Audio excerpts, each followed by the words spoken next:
आप देख रहे हैं भारत अपडेट। मैं हूं आपके साथ सौम्या अवस्थी। वहीं गोवर्धन योजना को केंद्रीय कैबिनेट की मंजूरी। सीएम योगी ने पीएम मोदी का आभार जताया है। 23,731 करोड़ की परियोजनाओं को मंजूरी मिली है। ग्रामीण समृद्धि की दिशा में इसे ऐतिहासिक कदम माना जा रहा है। ये निर्णय किसानों की आय को बढ़ाएगा।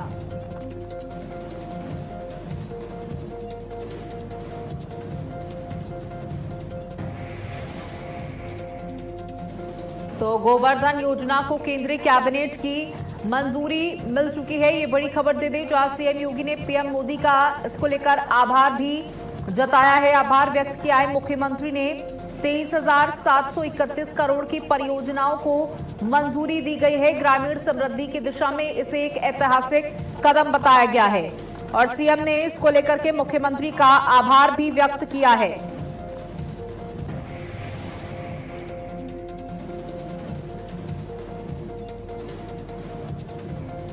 तो ये बड़ी जानकारी आपको दे दें, जहां सीएम योगी ने पीएम मोदी का आभार व्यक्त किया है। तो प्रधानमंत्री नरेंद्र मोदी की अध्यक्षता में केंद्रीय कैबिनेट ने देश की सबसे बड़ी बायोगैस योजना Govardhan national secular bio energy scheme को आधिकारिक मंजूरी दे दी है। सरकार ने इस ऐतिहासिक योजना के लिए 23,731 करोड़ का भारी भरकम बजट आवंटित किया है। यह योजना वित्तीय वर्ष 2026-27 से 2035 से 36 तक यानी कि अगले 10 वर्षों के लिए लागू की जाएगी, जिसका मुख्य उद्देश्य देश में कंप्रेस्ड बायोगैस के उत्पादन को 10 गुना तक बढ़ाना होगा। ग्रामीण इलाकों के पशुओं के गोबर, कृषि अवशेष यानी पराली जैसी चीजें, गन्ने की मैली और शहरों के जैविक कचरे से क्लीन फ्यूल और जैविक खाद बनाई जाएगी। बहुत बड़ा रेवोल्यूशन लाने की तैयारी। प्लांट लगाने वाले उद्यमियों को बायोगैस बेचने की 100% गारंटी मिलेगी ताकि उनका निवेश सुरक्षित रहे। सरकार ने कमर्शियल उपयोग के लिए बायोगैस की कीमत तकरीबन 2,110 प्रति MMBTU तय की है, जिससे निवेशकों को लंबे समय तक मुनाफे की उम्मीद रहेगी। नए बायोगैस प्लांट लगाने के लिए सरकार प्रति टन दैनिक क्षमता पर 2 करोड़ तक की वित्तीय सहायता भी देगी। केंद्रीय मंत्री अश्विनी वैष्णव के अनुसार इस महायोजना से ग्रामीण और शहरी क्षेत्रों में लगभग 1.5 लाख नए रोजगार भी पैदा होंगे। इस योजना के माध्यम से भारत विदेशी LNG और जीवाश्म ईंधन यानी फॉसिल फ्यूल्स पर अपनी निर्भरता को कम करेगा, जिससे देश की ऊर्जा सुरक्षा और मजबूत होगी।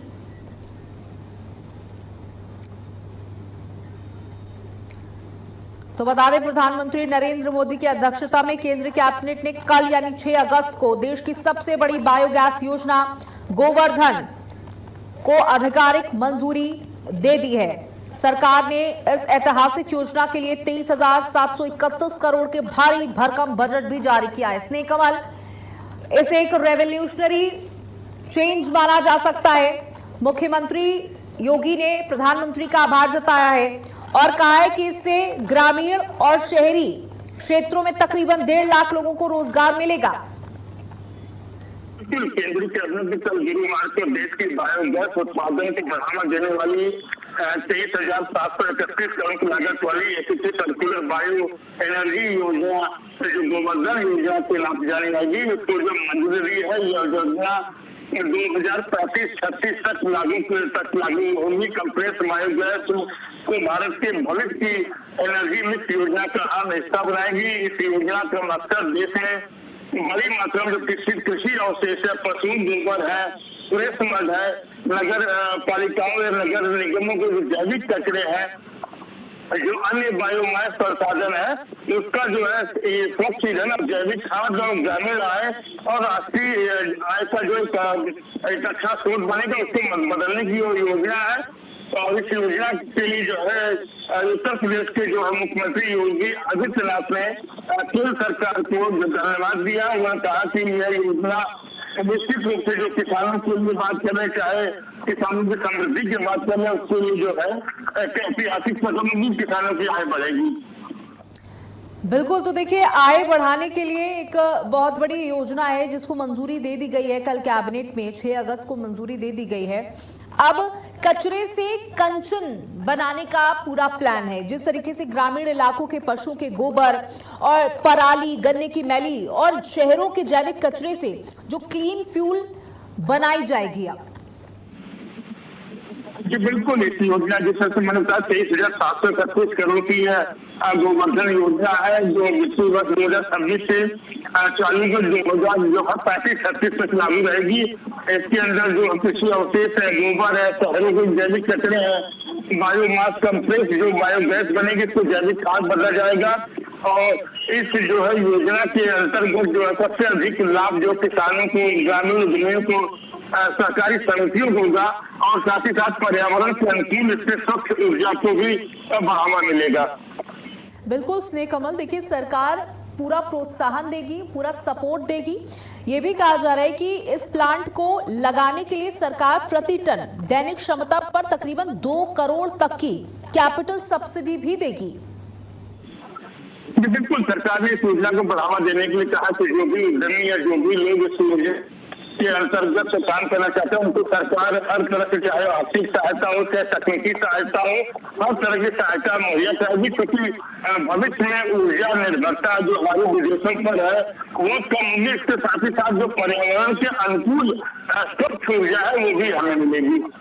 बिल्कुल, देखिए यहाँ पर जब ये प्लांट शुरू किए जाएंगे तो सबसे बड़ी समस्या ये आती है कि कौन खरीदार होगा, कितनी गारंटी है कि इसकी बिक्री होगी और उनका जो पैसा लगा है वो बर्बाद नहीं जाएगा। तो सरकार इसको लेकर के भी 100% गारंटी दे रही है। स्नेह कमल जी बिल्कुल, सरकार ने कहा कि जो कुल जो है लागत है उसमें जो सरकार अच्छी खासी सब्सिडी देगी, आर्थिक सहयोग देगी और पूरा जो है उसका जो उत्पाद होगा, जो भी जैविक जो है खाद बनेंगे, जो ऊर्जा बनेगी, उसकी भी खरीदारी के लिए जो है सरकार पूरी जिम्मेदारी लेने के तैयार है।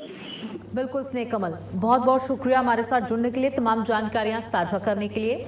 तो आपको बता दें कि कचरे से कंचन बनाने का पूरा प्रयास, खरीद की पूरी गारंटी मिलेगी, निश्चित मूल्य यानी सरकार ने कमर्शियल उपयोग के लिए बायोगैस की कीमत 2110 प्रति MMBTU तय की है, जिससे निवेशकों को लंबे समय तक मुनाफे की उम्मीद रहेगी।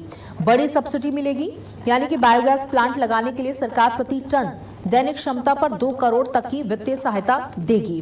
रोजगार के अवसर मिलेंगे। केंद्रीय मंत्री अश्विनी वैष्णव के अनुसार इस महायोजना से ग्रामीण और शहरी क्षेत्रों में लगभग 1.5 लाख नए रोजगार पैदा होंगे। इस योजना के माध्यम से भारत विदेशी LNG और फॉसिल फ्यूल्स पर अपनी निर्भरता को सीधे तौर पर कम करेगा, जिससे देश की ऊर्जा सुरक्षा और ज्यादा मजबूत होगी।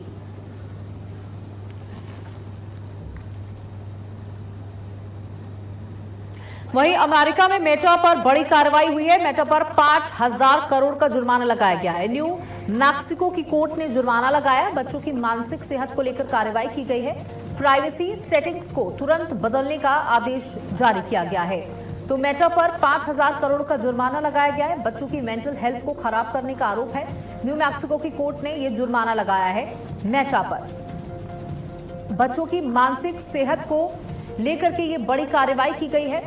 प्राइवेसी सेटिंग्स को तुरंत बदलने के आदेश दिए गए हैं। अमेरिका में मेटा पर यह बड़ी कार्रवाई की गई है। आपको बता दें 5,000 करोड़ रुपए का जुर्माना मेटा पर लगाया गया है। बच्चों की मेंटल हेल्थ के साथ खिलवाड़ किया जा रहा है, ऐसा आरोप लगाया गया है। अपनी सेटिंग्स को तुरंत बदला जाए। मेटा को ये सख्त आदेश दिए गए हैं। साथ ही 5,000 करोड़ रुपए का जुर्माना भी लगाया गया है।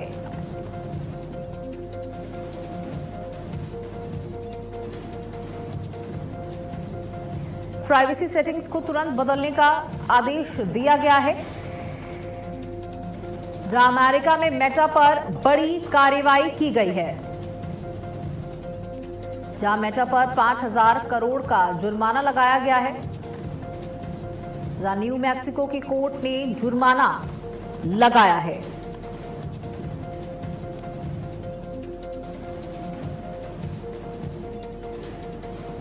तो ये बड़ी जानकारी आपको दे दें।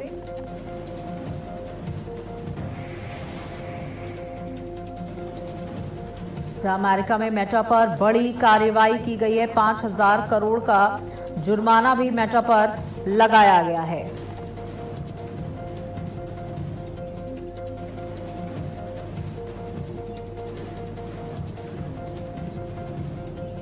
बच्चों की मानसिक सेहत को लेकर ये बड़ी कार्रवाई मेटा पर की गई है।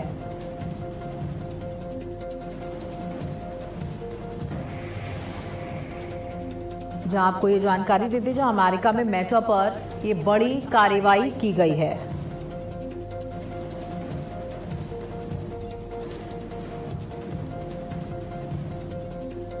तो न्यू मैक्सिको की कोर्ट ने जुर्माना लगाया है 5,000 करोड़ रुपए का ये जुर्माना मेटा पर लगाया गया है और आरोप ये लगा है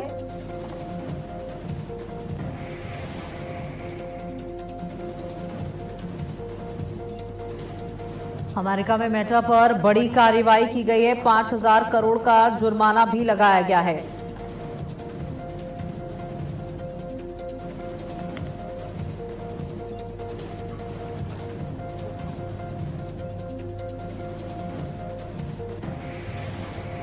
सीएम योगी आदित्यनाथ ने बड़ा निर्देश दिया है, जहां कांवड़ यात्रा पर पूरा फोकस, उपद्रवियों और अफवाह फैलाने वालों पर बड़ी कार्रवाई की जाएगी। महिला सुरक्षा से खिलवाड़ स्वीकार नहीं है। उर्वरकों की उपलब्धता में ना हो बाधा, कालाबाजारी पर कड़ी नजर रखी जाए। महिला सुरक्षा सर्वोच्च प्राथमिकता। बाढ़ राहत कार्यों में कोई कमी नहीं होनी चाहिए। स्कूली वाहनों की फिटनेस, चालकों का सत्यापन जरूरी। तो देखिए, मुख्यमंत्री योगी आदित्यनाथ ने प्रदेश में चल रही गतिविधियों पर नजर बनाते हुए ये बड़े आदेश दिए हैं कि महिला सुरक्षा के साथ कोई कोताही नहीं बरती जाएगी, कोई कॉम्प्रोमाइज नहीं किया जाएगा। कांवड़ यात्रा पर पूरा फोकस रखना होगा। कांवड़ियों को किसी प्रकार की दिक्कत ना हो, कांवड़ियों के द्वारा किसी को दिक्कत ना हो, ये ध्यान रखा जाए। पुलिस की मुस्तैदी, पुलिस की तैनाती सुनिश्चित हो। महिला सुरक्षा के साथ खिलवाड़ स्वीकार नहीं होगा। उर्वरकों की उपलब्धता में कोई बाधा ना हो। मुख्यमंत्री ने आदेश दिए, कालाबाजारी पर रोक लगे, इस पर कड़ी नजर रखी जाए। भ्रष्टाचारियों पर नजर रखी जाए। महिला सुरक्षा सर्वोच्च प्राथमिकता है सरकार की। बाढ़ राहत कार्यों में कोई कमी ना आए। इस समय बता दें कि उत्तर प्रदेश के कई ऐसे जिले हैं जो बाढ़ से ग्रसित हैं। राहत बचाव कामों में किसी प्रकार की कोई देरी ना की जाए। कांवड़ यात्रा पर फोकस रखा जाए। महिलाओं की सुरक्षा का ध्यान रखा जाए। किसानों का ध्यान रखा जाए। उपद्रवियों और अफवाह फैलाने वालों पर बड़ी कार्रवाई हो, ये सख्त निर्देश दिए हैं मुख्यमंत्री ने।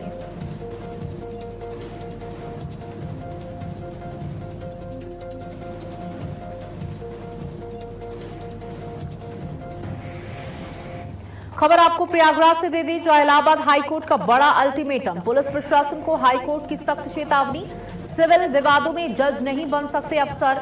जमीन प्रॉपर्टी विवाद में पुलिस दखल नहीं दे सकती।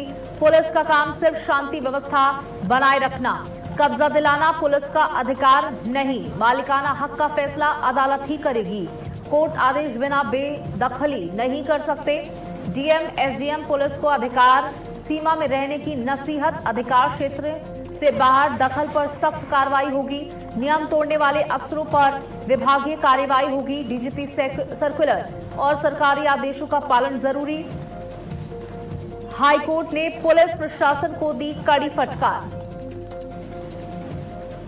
सिविल विवादों में जज अफसर नहीं बन सकते। बता दें कि जमीन प्रॉपर्टी विवाद में पुलिस दखल नहीं दे सकती, यानी पुलिस अपना खुद काम करे। पुलिस बनकर रहे, जज बनने का प्रयास ना करे। कब्जा दिलाना पुलिस का अधिकार नहीं है। हाईकोर्ट ने सख्त टिप्पणी की है। मालिकाना हक का फैसला अदालत ही करेगी, ना कि पुलिस। नियम तोड़ने वाले अफसरों पर विभागीय कार्रवाई भी की जाएगी। तो देखिए, उन पुलिस कर्मियों को ये सख्त हिदायत जो इस तरीके के मामलों में घूसखोरी करके कब्जे कराने का काम करते हैं, और कई पुलिसकर्मी खुद ही जज बनकर फैसले ले लेते हैं। विनय हमारे साथ सहयोगी जुड़ चुके हैं। विनय, इलाहाबाद हाईकोर्ट ने बहुत बड़ा फैसला सुनाया है और चेतावनी दी है पुलिस प्रशासन को कि पुलिस बनकर काम करे, ना कि जज बनकर। देखिए, जहां इलाहाबाद हाईकोर्ट ने सिविल विवादों को लेकर पुलिस और प्रशासन को सख्त अल्टीमेटम दिया है। हाईकोर्ट ने साफ कहा है कि जमीन और प्रॉपर्टी से जुड़े सिविल विवादों में पुलिस या प्रशासनिक अधिकारी जज की भूमिका नहीं निभा सकते। पुलिस का काम कानून व्यवस्था और शांति बनाए रखना है, किसी पक्ष को जमीन पर कब्जा दिलाना या दूसरे पक्ष को बेदखल करना नहीं। कोर्ट ने स्पष्ट किया है कि किसी संपत्ति पर मालिकाना हक किसका है, इसका फैसला सक्षम न्यायालय ही करेगा। अधिकारियों को कोर्ट के आदेश के बिना किसी व्यक्ति को संपत्ति से बेदखल करने का अधिकार नहीं है। हाईकोर्ट ने डीएम, एसडीएम और पुलिस अधिकारियों को अपने अधिकार क्षेत्र में रहकर काम करने की नसीहत दी है। कोर्ट ने यह भी कहा कि डीजीपी के सर्कुलर और प्रशासन के आदेशों का पालन अधिकारियों के लिए जरूरी है। अधिकार क्षेत्र से बाहर जाकर सिविल मामलों में दखल देने वाले अधिकारियों पर विभागीय कार्रवाई की जा सकती है। जी, तो सिविल विवादों में जज नहीं बन सकते अफसर, ये सख्त टिप्पणी की है। और अगर ऐसा करता हुआ कोई भी अफसर पाया जाता है तो उस पर सख्त कार्रवाई होगी। पुलिस का काम सिर्फ शांति व्यवस्था को बनाए रखना है, ना कि फैसला लेना।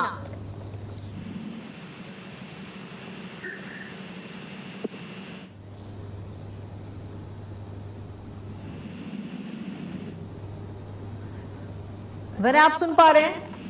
जी बिल्कुल, कोर्ट का जो रुख है बहुत ही सख्त है। हाईकोर्ट ने सीधा डीएम, एसडीएम और पुलिस अधिकारियों को अपने अधिकार क्षेत्र में रहकर काम करने की नसीहत दी है। कोर्ट ने कहा है डीजीपी के सर्कुलर और शासन के आदेशों का पालन अधिकारियों को के लिए जरूरी है। जी बिल्कुल, जानना चाहूंगे इलाहाबाद हाईकोर्ट ने ये जो बड़ा फैसला लिया है, बड़ी चेतावनी दी है, क्या कोई इस तरीके का मामला सामने आया था जिसके बाद ये सख्त टिप्पणी सामने आई है?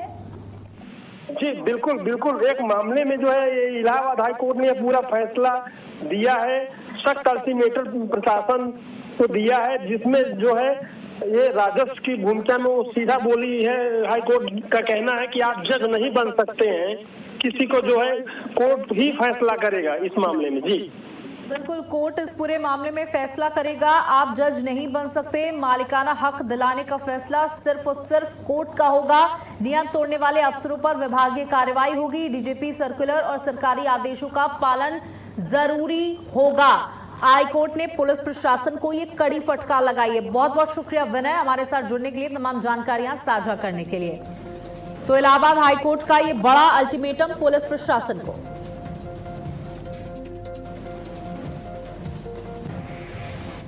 यूपी विधानसभा चुनाव 2027 की तैयारियों के बीच कांग्रेस ने संगठन में बड़ा बदलाव किया। कांग्रेस के केंद्रीय महासचिव केसी वेणुगोपाल ने यूपी के 6 राष्ट्रीय सचिवों को पद से मुक्त कर दिया।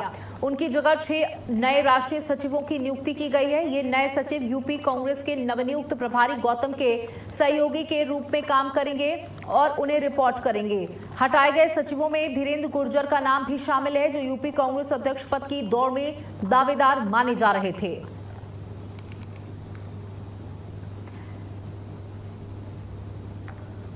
तो ये कुछ नाम सामने आए हैं। बता दें कि दौड़ में ये जो नाम है, ये कांग्रेस अध्यक्ष पद की दौड़ में दावेदार माने जा रहे थे, जहां कई लोगों को हटाया गया है। हटाए गए सचिवों में धीरेन्द्र गुर्जर का नाम भी शामिल है, जो यूपी कांग्रेस अध्यक्ष पद की दौड़ में दावेदार माने जा रहे थे।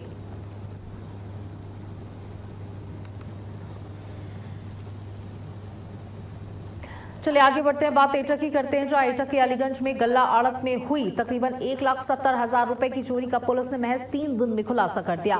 पुलिस ने 2 आरोपियों को गिरफ्तार कर उनके कब्जे से चोरी की रकम में से 32,500 रुपए बरामद किए हैं। आरोपियों ने सबूत मिटाने के लिए सीसीटीवी कैमरे और डीवीआर भी उखाड़ दिए, लेकिन तकनीकी साक्ष्यों और सीसीटीवी फुटेज के आधार पर पुलिस उन तक पहुंच गई। फिलहाल फरार आरोपियों, बाकी रकम और डीवीआर की बरामदगी के लिए पुलिस की कार्रवाई जारी है। तो पुलिस लगातार कार्रवाई कर रही है, तमाम सबूत पुलिस के पास हैं, उसको लेकर जांच पड़ताल की जा रही है।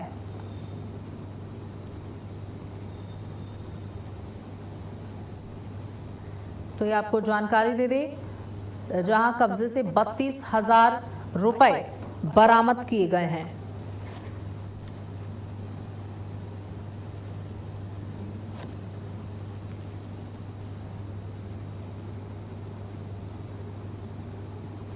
जनपद एटा में श्रीमान वरिष्ठ पुलिस अधीक्षक महोदय द्वारा अपराध एवं अपराधियों के विरुद्ध चलाए जा रहे अभियान के क्रम में आज दिनांक 6/8/26 को थाना अलीगंज पुलिस द्वारा थाना क्षेत्र के 2 चोर वाहिद पुत्र अजीज खान व सोनो पुत्र वहीद खान निवासी कस्बा व थाना अलीगंज को गिरफ्तार करके क्रमशः इनके पास से 17,300 रुपये व 15,200 रुपये चोरी के बरामद किए गए हैं। इनके विरुद्ध वैधानिक कार्रवाई करके माननीय न्यायालय के समक्ष पेश किया जा रहा है। अमरोहा के सैदन गली थाना क्षेत्र के ताजपुर गांव में निर्माणाधीन मकान का ताजा डला लंटर गिरने से बड़ा हादसा हो गया। हादसे में एक महिला, उसके 1 वर्षीय बेटे और एक बुजुर्ग महिला समेत 3 लोगों की मौत हो गई, जबकि 3 अन्य गंभीर रूप से घायल हो गए। बताया ये जा रहा है कि बारिश से बचने के लिए लोग लेंटर के नीचे खड़े थे, तभी ये भरभरा कर गिर गया। सूचना पर डीएम डॉक्टर नितिन गौड़ और एसपी लखन सिंह यादव मौके पर पहुंचे। राहत टीम ने मलबा हटाकर घायलों को अस्पताल पहुंचाया है। पुलिस मामले की जांच कर रही है।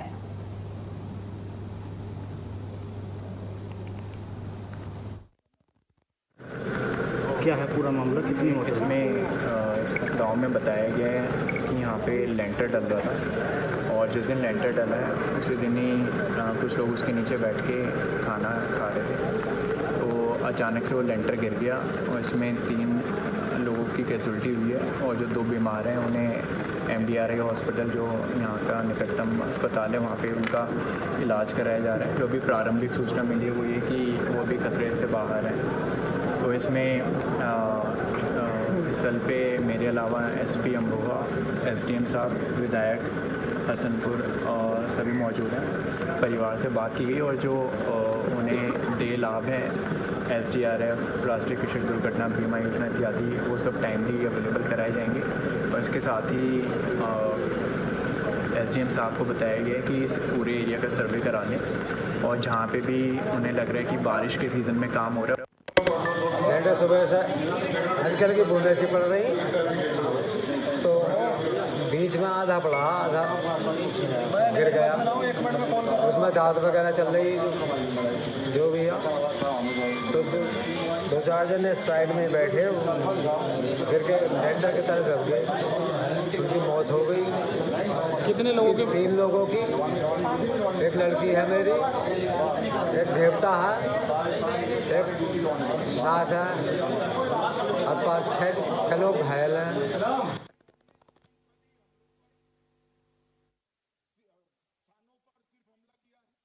तो बारिश के बीच हुआ दर्दनाक हादसा। ये नया लेंटर पड़ा था, ताज़ा लेंटर पड़ा था जो भरभरा कर नीचे आ गया। डीएम एसपी ने मौके पर पहुंचकर जायजा लिया है। अमरोहा से मामला बताते जहां निर्माणाधीन मकान का लेंटर गिरा, 3 लोगों की मौत बताई जा रही है। इसके बाद कोहराम मचा हुआ है। महिला और मासूम समेत 3 की मौत हुई है। बहुत बड़ा यह हादसा हुआ जहां 3 लोग गंभीर रूप से घायल भी हुए हैं। अस्पताल में उन्हें भर्ती कराया गया है, उनकी भी हालत गंभीर बताई जा रही है। बारिश के बीच ये दर्दनाक हादसा हो गया और लेंटर सीधे भरभरा कर गिर गया। निर्माणाधीन मकान का लेंटर गिरने से ये बहुत बड़ा हादसा हो गया। देखिए, अब सबसे बड़ा सवाल उठता है जो सामान यहाँ पर इस्तेमाल किया गया, मटेरियल की गुणवत्ता पर बहुत बड़ा सवाल खड़ा हो रहा है कि किस तरीके के मटेरियल का इस्तेमाल किया जा रहा है या किस तरीके का मटेरियल यहाँ पर आ रहा है जिससे लोग अपने घरों को सुरक्षित बनाने के लिए सामान खरीद करके लाते हैं, लेकिन उसमें भी मिलावट की वजह से बड़े बड़े हादसे हो जाते हैं। इसका जिम्मेदार कौन है? डीएम एसपी ने मौके पर पहुंचकर जायजा लिया है पूरे मामले का। 3 लोगों की मौत हो गई, 3 गंभीर रूप से इस पूरे मामले में घायल बताए जा रहे हैं। और इसी के साथ इस बुलेटिन में इतना ही। नमस्कार।